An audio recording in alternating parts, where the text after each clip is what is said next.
Hi అండి. ఇప్పుడైతే మనం కోడిగుడ్లు టమాటా చప్పుడు చేపలు పులుసు పెడుతున్నాం. ఈ చేపలు వేసి పులుసు పెట్టుకోవాలి. ఇప్పుడు నేనైతే గుడ్లు ఉడకబెట్టి పక్కన పెట్టుకున్నాను.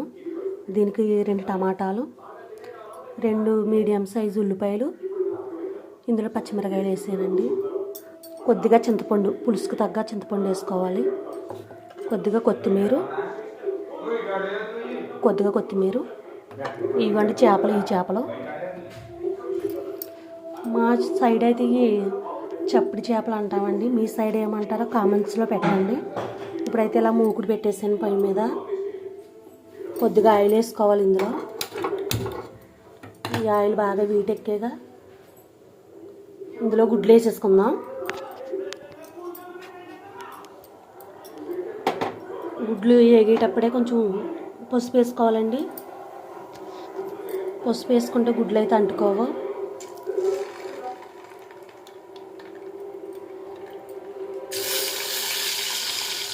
ఇలా గుడ్లన్నీ వేపుకోవాలి. ఇప్పుడైతే గుడ్లు వేపుకునేయండి బాగానే. ఇట్లా తీసేసుకుందాం.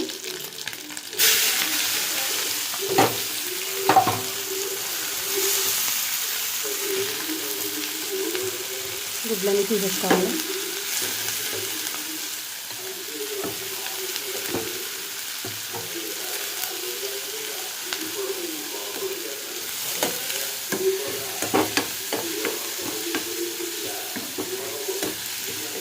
ఇలా గుడ్లు తీసేసుకున్నాక ఆనియన్స్ అయితే వేపేసుకోవాలండి బాగా.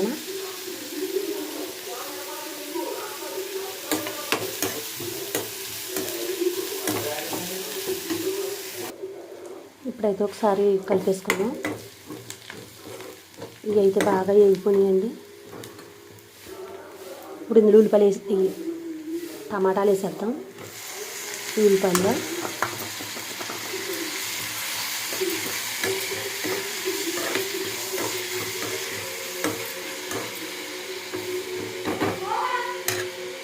మళ్ళీ మూత పెట్టేసుకోవాలి. మూత పెడితే టమాటా గుమ్మిని మగ్గిపోతాయి. టమాటా ముక్కలు అయితే బాగా మగ్గిపోయాయండి. ఇప్పుడు ఇందులో కారం, ఉప్పు వేసుకోవాలి. వేసేద్దాం. ఇప్పుడైతే 2 స్పూన్లు కారం వేసుకుంటున్నానండి.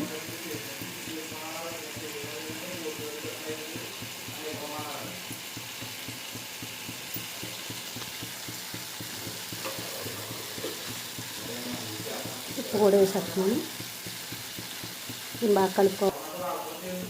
ఇప్పుడైతే ఇందులో కొద్దిగా నీళ్ళు పోసుకోవాలి.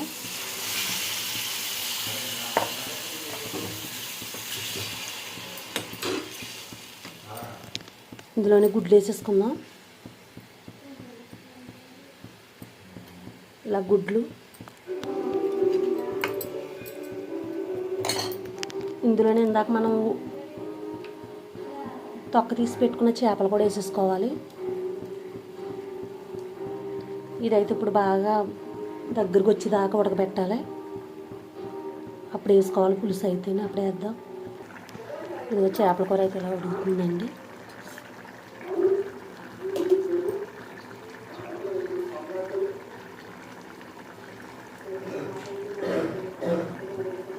దేంట్లో అయితే పులుపు వేసేసుకోవాలి.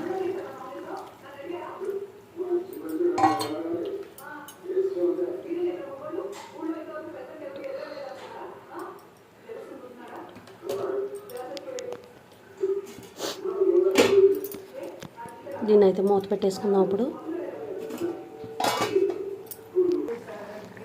ఇదైతే బాగా దగ్గరకు వచ్చిందండి, ఉడుకుతుంది.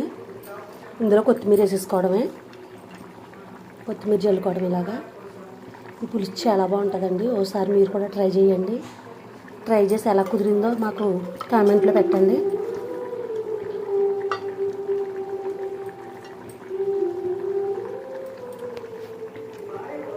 ఓకేనండి.